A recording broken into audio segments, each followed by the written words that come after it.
Good morning. Happy last day of the winter quarter.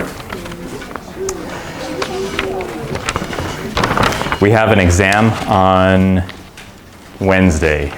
It will be here. It will be 8 a.m. You'll have 3 hours. You may not need 3 hours. It will be about 2.5 times the length of a normal exam. There will be 9 problems. The first one is 20 points, the rest are 10. The first one is 20 short answer or fill in the blank questions, 1 point each, and then the rest are calculations or designing a process of some sort or designing a device.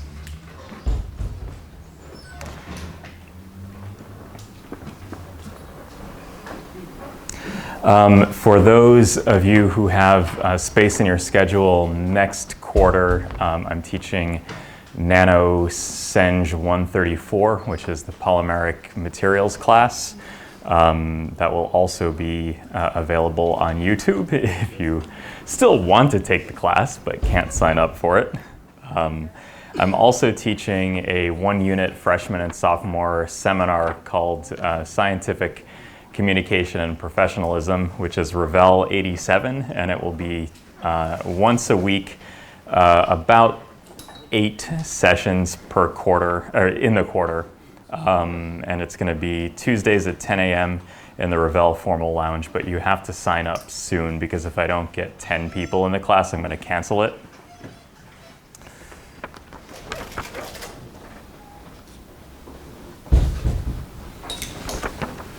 Okay,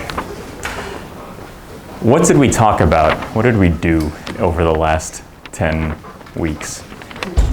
We did a lot. I feel smarter having taught the course.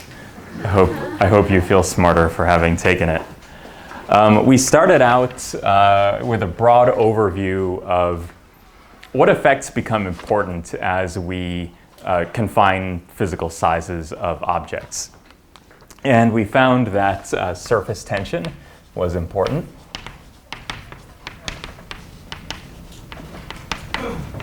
We learned about something called the Laplace pressure, which says that the pressure inside a bubble is greater than the pressure in the exterior of the bubble or droplet, or the pressure in a meniscus is less than the pressure in the exterior of the meniscus. And the rule of thumb is that the Laplace pressure always points in the direction toward the Laplace pressure vector always points away from the concave surface. So if the concave surface in a bubble or droplet is like this, then the Laplace pressure points in and creates greater pressure inside the bubble or droplet in order to minimize surface tension. And for a meniscus, the meniscus or the curvature is the other way. So we have the concave direction this way, and the Laplace pressure points out. We learned a little bit about what's the difference between top-down versus bottom-up nanofabrication. So top-down means photolithography, electron beam lithography, chiseling away at stuff, whereas bottom-up means self-assembly. It means that the final structure is encoded in the parts. So you take the parts that have some structure and you run it through the algorithm known as thermodynamics, and then at the end you get something that is some self-assembled structure. And biology is a good example of a self-assembled structure. Can be considered in some ways self-assembled structures, block copolymers, protein folding, that kind of thing. We talked about light-matter interactions.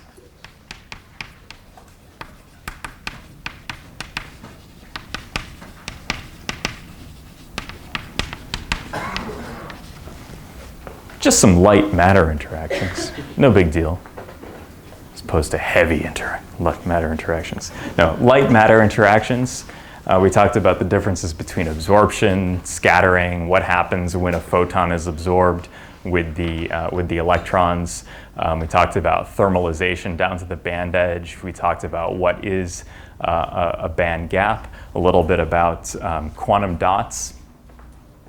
Talked about quantum mechanics in the context of light-matter interactions.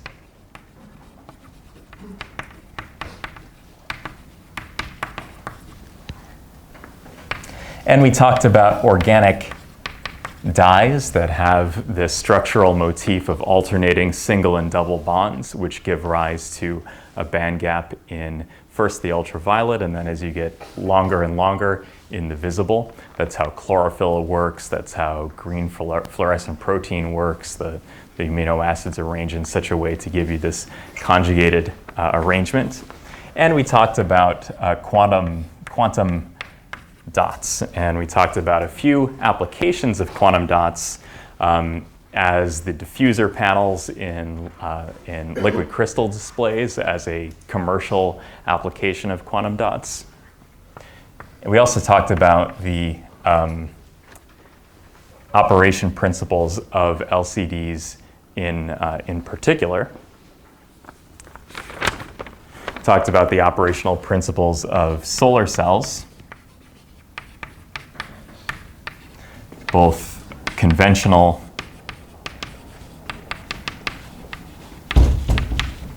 and so-called excitonic. And these are excitonic and nanostructured.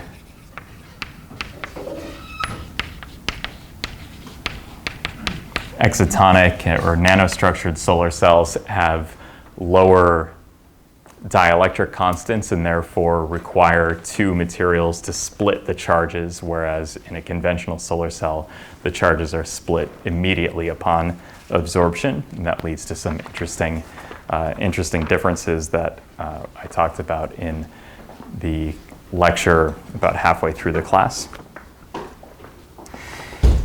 We talked about intermolecular forces.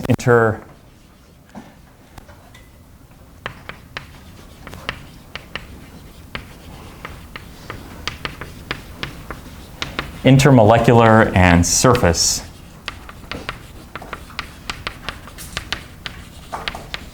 forces. Surface force just being a manifestation of many intermolecular forces interacting over macroscopic, nanoscopic to macroscopic areas. And surface forces in particular, so while surface tension gives us capillary forces, which is a manifestation of the van der Waals forces of the liquid molecules. When we have macroscopic objects, we also have van der Waals forces. And we also, in water, we get charges on the surfaces, which give us another kind of a force, which is the EDL, the electric double layer force, which is a consequence of the counterions pushing the surfaces away from each other as two like-charged surfaces approach together. The counterions get confined, and the counterions don't want to be confined, so they push the objects away from each other. Professor? Yes? The hesitance to be crowded together is due to entropic pressures. Yeah, so it's an entropic or osmotic pressure that's the origin of the EDL force. Even though the objects are of the same charge, the charges are actually neutralized by the counterions. So as a result, the repulsive force can only be because of the entropic confinement of this cloud of diffuse counterions. Together, the VDW and the EDL forces are called the DLVO force. So you get that by adding the EDL repulsion to the van der Waals attraction, and that's what determines the overall shape of the DLVO curve, is what determines the stability of a suspension of nanoparticles. For example, whole fat milk, or any milk with fat globules in it, And actually biological systems too. So proteins are subject to both van der Waals and EDL forces. So you notice that a protein is really just a packed bag, or a cell is just a packed bag of proteins, but they don't coalesce into each other because of these repulsive forces. We talked about binary and logic, digital information,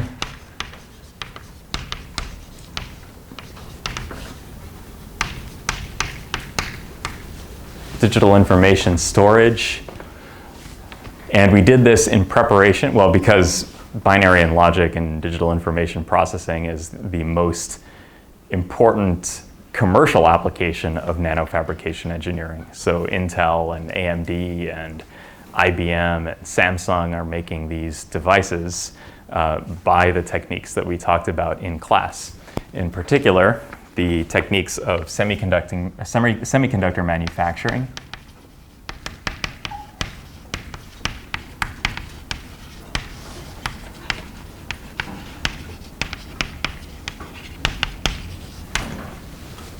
and this is E-beam and photolithography. We talked about some of the tricks that are required to beat the diffraction limit of light. So the diffraction limit of light is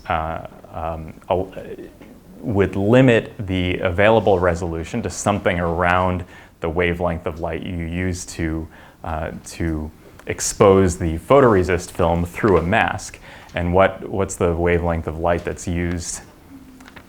193 nanometer light, but the features that we can make now are something like 10 to 15 nanometers, which is crazy, right? So a lot of tricks being used. You use double exposure or double patterning, double exposure, phase shifting masks, sidewall edge lithography, which we didn't really talk about that much. But within semiconductor manufacturing, I realized that for the exam, you need to know one thing that I was not explicit about. There are two types. Once you expose the photoresist, you have two types of solvents that can get rid of the photoresist. There's a photoresist. Is it okay if I abbreviate it PR? The photoresist developer.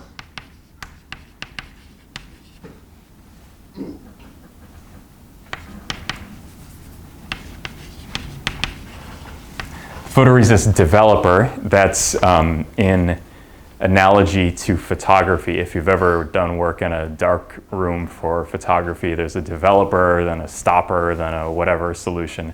It's kind of an analogy to that. The photoresist developer removes exposed regions. That is, regions that were exposed to the light through the photo mask.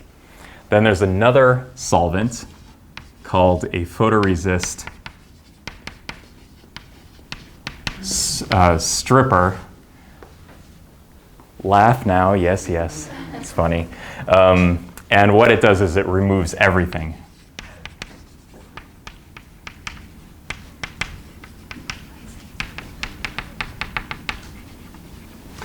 Yes? So the developer removes the stuff that isn't initially cross-linked, whether we're using a positive or negative photoresist. Yes, except it's not always a cross-linking mechanism.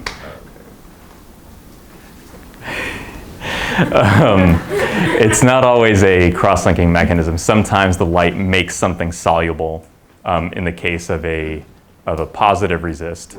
And in the case of a negative resist, it could harden it in some way, usually because of cross-linking. But positive photoresist chemistry rarely involves cross-linking. So in either case, it's removing the part that is more soluble, so to speak. The part that we're going to... Yes. This...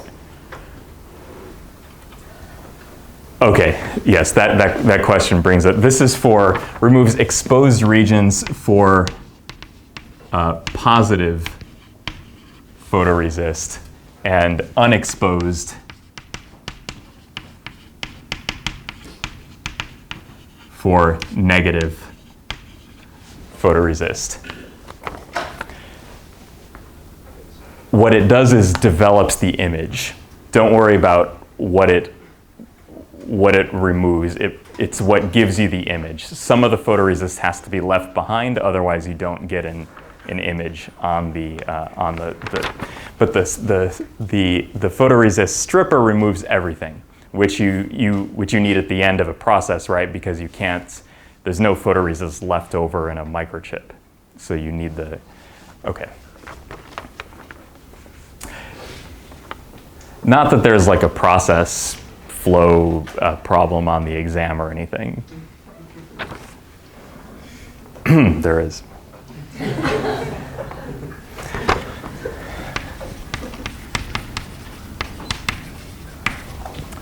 But this is a nanoengineering course, and that is nanoengineering. It's like a puzzle. How do you get a structure using steps that you know? So we talked a lot about polymers. We talked about polymers by themselves, but also in relation to nanomedicine.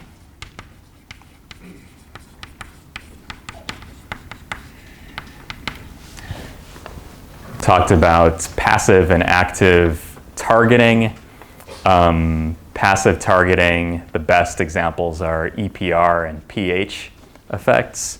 Active targeting could be the use of magnets or the use of irradiation in the location of the tumor tissue. We talked about DNA nanotechnology.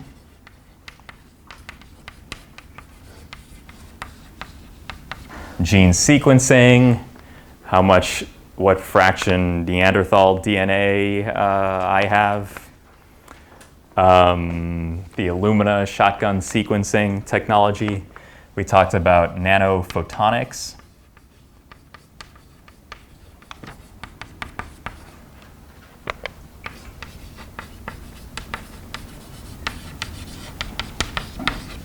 Nanophotonics and plasmonics. And last class we talked about scaling laws, which is to say that sometimes the effects of size confinement are not due to a chemical or optoelectronic, quantum mechanical effect. Sometimes it's just a simple geometric argument that surface area goes up faster than the volume goes up as you get smaller.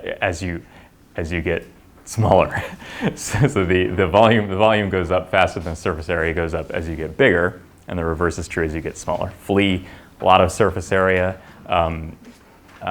It has a high strength to weight ratio as compared to an elephant. And don't make me do the elephant sound again, but I will if I get requests for it.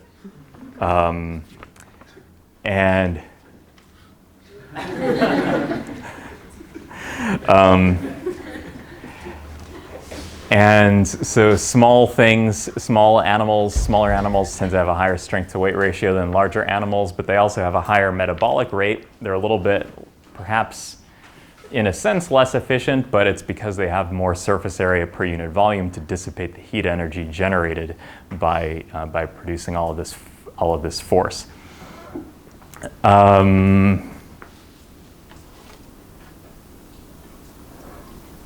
That's a lot of stuff. It's almost insane. Wow. Good for you guys. I'm happy to answer questions about any of this. Let me say that in a different way. I'm happy to answer questions about any of this.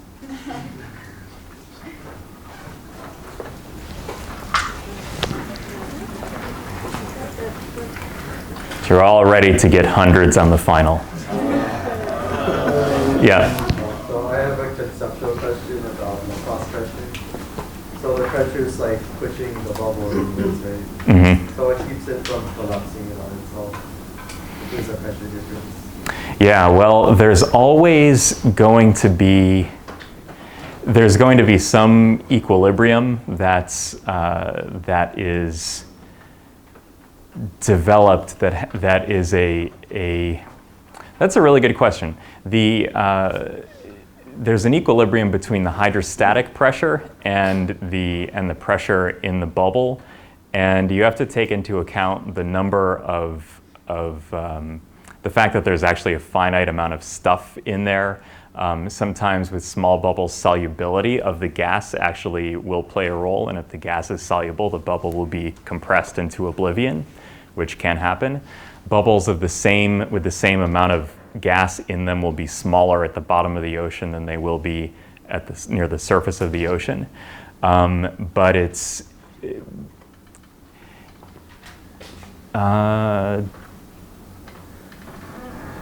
but clearly it can't be in mechanical equilibrium because the pressure is different. But it's just a matter of the finite compressibility of a gas. So all of these factors are taken into account when you consider it. I'll email the class if I come up with a more satisfying explanation.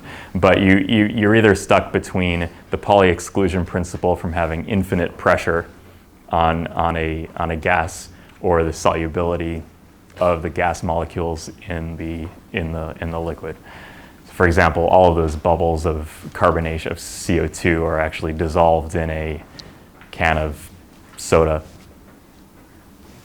Yep. I was wondering if you could refresh us a little bit on the function of LCDs, how those work, like relative to quantum dots or connected to solar cells. Sure. LCDs are a ubiquitous technology. So an LCD is how your phone works. We have direct emission pixels in the research labs now, but they're not. I don't believe that there are commercially available ones available yet, where the red, green, and blue dyes or LEDs actually supply the light. So what you have is a white light. The white light can be supplied by a compact fluorescent light, which is the first generation HD TVs, and more recently by LED back illumination, and the back illumination is white light. The white light first passes through a polarizer, and the polarizer has the polarizer immediately blocks half the light. Then there's a pixel of liquid crystals. This could be like 5 CB, which I drew the structure of, and the liquid crystals align in the direction of the polarizer. And with the voltage totally off, the LCD layer goes through a quarter twist from one polarizer to another polarizer, and it matches the polarization of the other polarizer. So what it does is it takes the light and it rotates it 1/4 so that it passes through the next polarizer. After the polarizer, there's a color filter, which is literally a little piece of colored plastic, which is red, green, or blue. Now, in between this layer, you can create an electric field using a thin film transistor, which can rotate the LCD layer by applying an electric field, which polarizes the molecules and allows them to align either with the front or back polarizer. And if it's completely aligned with the back polarizer, the liquid crystals, say that in the extreme case, the liquid crystals do not undergo this quarter twist, and when they reach the front polarizer, they're completely orthogonal to it, so no light gets through. It's blocked at the beginning, and then the other light is blocked at the end. Then the pixel appears dark. So and that's the totally on state. It's kind of counterintuitive. The on state, the pixel is black, and in the off state, it's white. Yeah. So does that mean the screen is actually using more energy to display a completely dark image when on? Yes, a screen uses more energy to display a completely dark image. So like in Game of Thrones, when they go to the wall, it takes more energy than when they're in like the east of the Narrow Sea.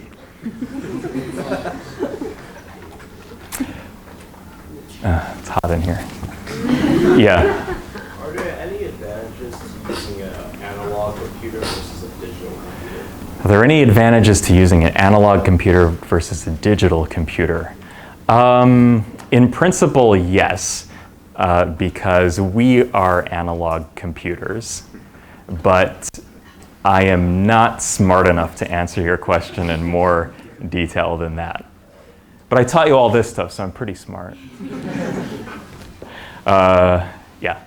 Recently, in like the commercial industry, organic LED TVs have been like a huge hype. Yep. What is the difference between that and a traditional LCD display? Cool.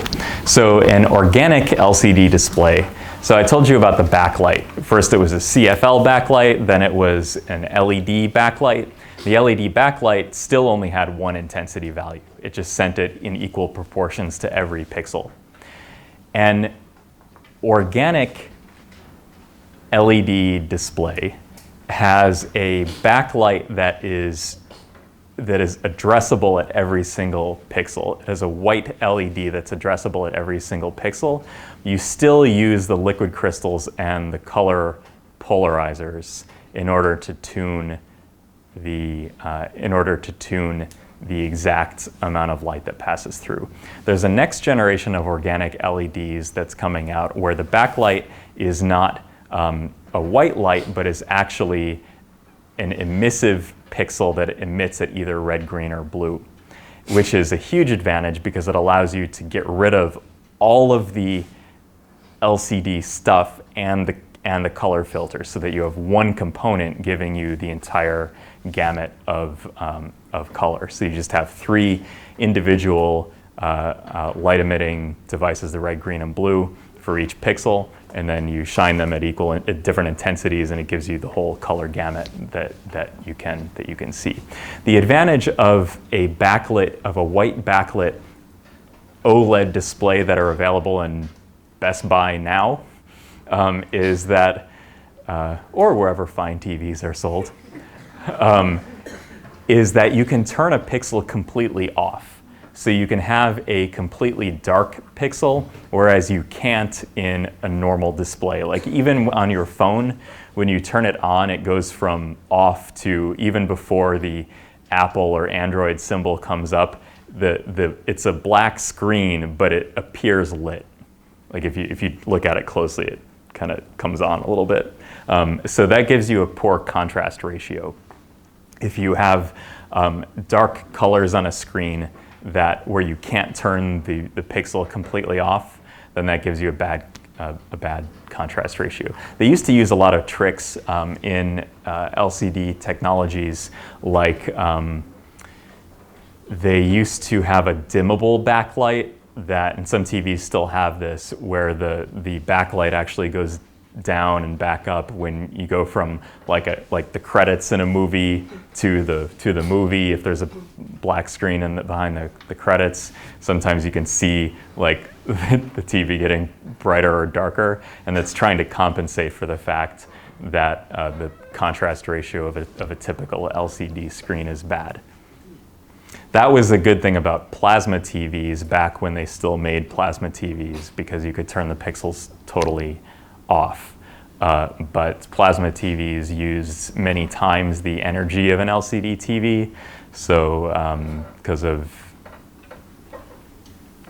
emissions requirements and for the sake of being green, those aren't used too much anymore. Yeah, and then. Can you explain the difference between double patterning and double exposure again, and what it means to forget the threshold exposure? So double patterning uses two masks and two photoresist films, and it uses the old style of photoresist that existed for most of technology still used today. And when you have a feature, the image through the aperture diffracts at the edges of the window in the photomask and exposes the areas in a sub-threshold amount in the peripheral areas.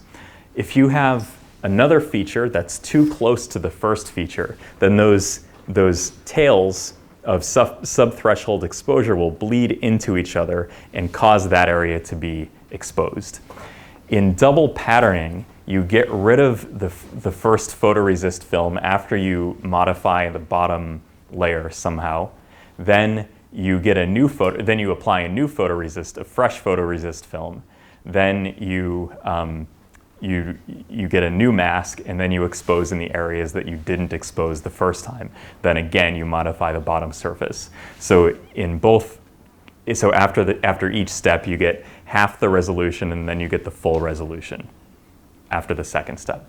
In double exposure, you're exposing the same photoresist twice with two different masks.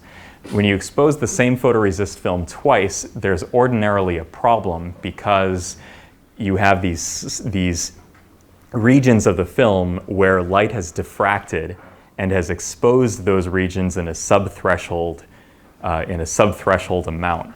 You can do a heat treatment, for example, or some kind of chemical treatment in principle to undo the damage done by these subthreshold exposures, which is equivalent to saying forgetting the subthreshold exposure, so that you can take that same photoresist film and expose it again without worrying that the areas around the features are going to be exposed a second time. Is that good? All right. I have a total left turn, but a question related to biology. Do you think it's viable in the coming decades we'd be able to engineer a more effective form of, say, hemoglobin, like something that could store oxygen in greater amounts and diffuse it over time? Hold your breath underwater for 20 minutes. In principle, the question is, can we come up with an artificial hemoglobin that allows us, for example, to hold our breath underwater for 20 minutes, like the Submariner, or Poseidon, or Triton. In principle, I don't see why not. And this is an idea that the authors of your textbook talk about in the chapter on nanomedicine. I think it's fascinating. I think in principle, there's no reason why we wouldn't be able to do that. I mean, the simple fact that we can analyze the structure of a protein and then get a protein synthesizer to make it. The problem is getting from the primary structure to the function. So going from structure to function is a very difficult challenge in nanoengineering, but that's kind of why we're all here. So in principle, I think so, yes. There's a question over here, yeah. Could you go over exotonic solar cells and give some examples of the materials that they would be made of? Okay, so materials that exotonic solar cells are made of are quantum dots and organic semiconductors. Those are the ones we talked about in class.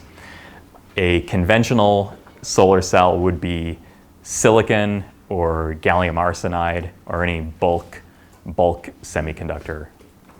The differences are they're superficially quite similar. And there was the first maybe 15 minutes of that lecture, I had the slides on it. But in the case of a conventional solar cell, you put the N and the P-type layers together, and the excess charge carriers from the N-type go into the P-type. And then, ironically, the N-type takes on a positive charge, and the P-type takes on a negative charge, but it's just a matter of filling valencies by having the charges move over into the other semiconductors. So you get a depletion layer as far as this effect penetrates into each material, and that depletion layer is what has an electric field, because now you have a formal charge on one side and a formal charge on the other side. Then when you absorb light anywhere in the device stack, or anywhere in the semiconductor layer, you get an electron hole pair that, due to the fact that the semiconductors have a high dielectric constant, the charges are screened from each other, and then as soon as they get sucked into this electric field in the depletion layer, they get sent to opposite sides of the device, and that gives you a photovoltaic effect. In the case of an excitonic, so organic or nanocrystalline quantum dot solar cell, you have a material that's better at transporting holes and a material that's better at transporting electrons, and you put them together. Now, as you put them together, you don't get a depletion layer like you would in a conventional semiconductor. Instead, what you require is that the electrons on both sides of the device have different work functions.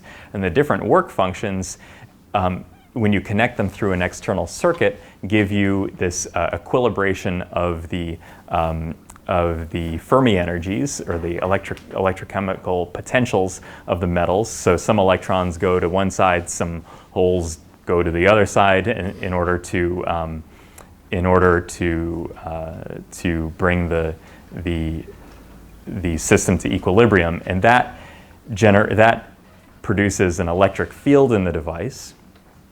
Now, when you absorb a photon in one of the semiconductors, you don't get a free electron and a free hole immediately, because the dielectric constant is so low that the positive and negative charges are not screened from each other, so they stick together.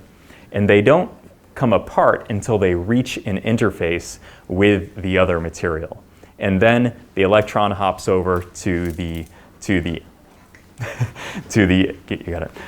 N-type, and the hole stays in the P-type, or vice versa.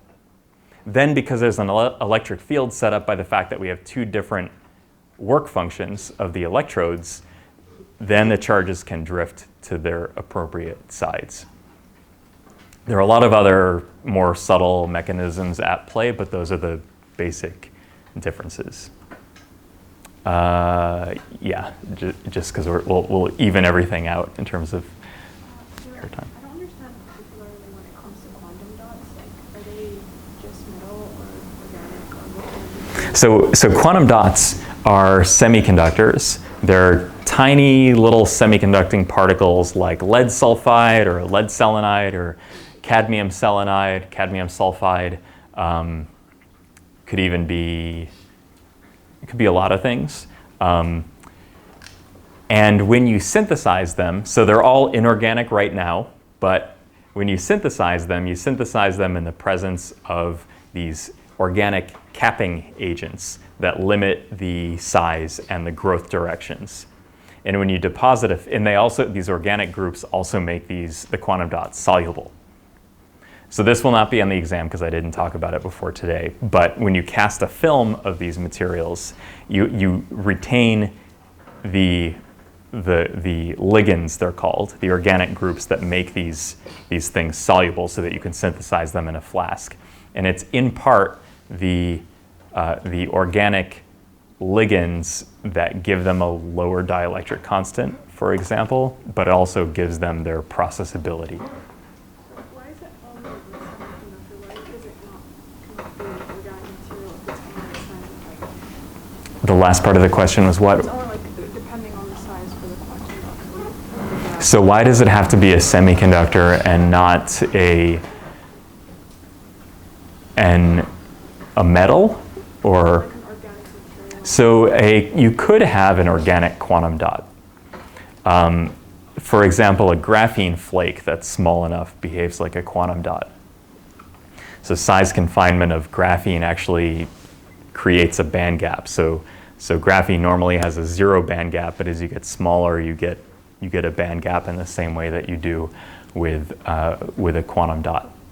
Whether graphene is organic or inorganic, I don't like to take sides on that particular issue, but it is in principle possible. Actually, a semiconductor, a single molecule of an organic semiconductor behaves like a quantum dot. Yeah. For polymers, how could you tell which ones are grown by step growth versus chain growth? Step growth versus chain growth. The easiest way to tell is in the backbone of a polymer, if you have all carbon atoms, almost always that's chain growth. If you have a polymer that has atoms other than carbon in the backbone, that's usually step growth. There is one very important exception, and what's that?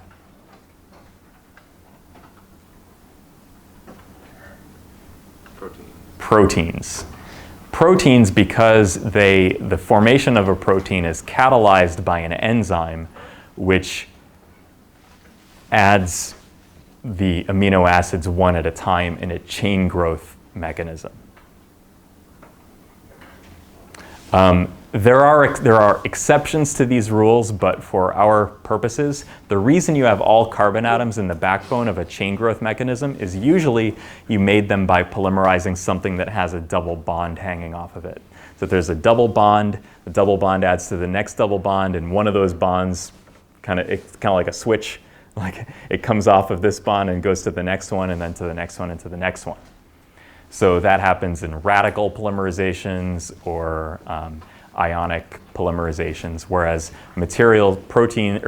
polymers that have atoms in the backbone that are not carbon, like nitrogen or oxygen, are usually due to condensation reactions of two things that come together and expel some small molecule of, say, water usually, or hydrochloric acid or something, and that's what links them together like Legos.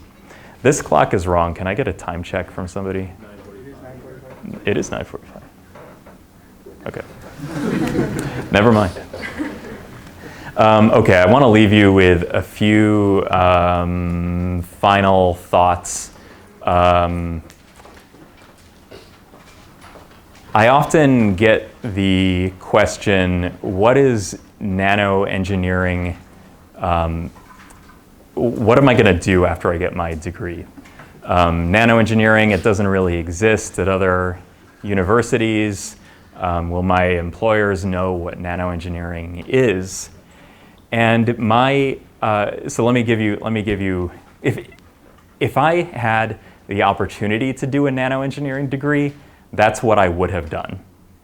I did chemistry as an undergraduate. I had a physics minor as an undergrad, so I was a chemist. I'm like a chemistry. You might be able to tell that was like my first scientific language, and I did the minor in physics. Then when I went and I did all my research as an undergrad in an organic chemistry lab, then I became interested in nanoparticle catalysts and green chemistry. So I did like medicinal chemistry. I made molecules as an undergrad that had activity against fungal infections and bacteria and stuff like that. But then I started working on green chemistry, so using recyclable catalysts that were nanoporous. And I thought, okay, can I combine chemistry and materials and do something that's nano? Then I went to grad school and I wanted to continue on in organic chemistry, but the summer before I went to grad school, I stayed in the lab where I did my undergrad research, and I was put into a studio apartment with a random roommate that I couldn't stand. So I moved all of my stuff to the lab, and I burned myself out on that topic, and I didn't want to do it anymore. So I didn't want to do organic synthesis anymore. So I was lost when I got to grad school, and then I found this nanofabrication engineering topic, and that's what I did my PhD in. Then I did my postdoc in a chemical engineering department, but I didn't take any chemical engineering classes because you don't as a postdoc. Postdoc is the thing after the PhD if you want to be a professor. It's like a residency in medicine, but it's for people that want to be a professor. And so I was in the chemical engineering department, but I don't really consider myself a chemical engineer, although I do engineer chemicals. But chemical engineering, for those of you who are chemical engineers in here, it's something different than that. And then by the time I had all of these disparate skills, I applied to like 28 departments for, well, this was after, you know, a lot of deviations along the path of what I wanted to do. I wanted to, at one point, open a restaurant and serve, and have like a live music stage and have like, and brew my own beer. And my mom said, that's a nice thing to think about, you know. And then I applied to 28 schools, applied to some industry positions. I got 7 interviews and 1 offer, and that was here. But if I had, and that was in 2012, but if I had 7 offers, I still would have come here.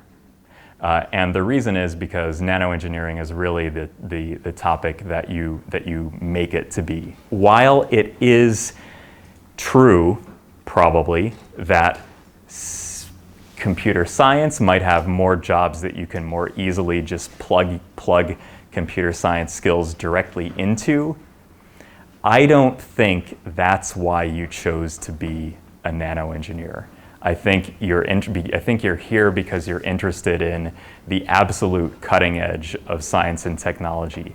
As a result, we have to ask you to be a little adventurous in the types of creative efforts to which you want to devote yourselves in your professional lives. Now, to get that, no one's going to give it to you, right? No one's just going to say, you have a degree, so therefore you deserve this job. That's not how it works. Even in computer science, even though there are a lot of jobs in computer, that's never going to be how it works. Who's seen The Departed with Jack Nicholson and Leonardo DiCaprio? Okay, a few people. Ain't no one going to give it to you.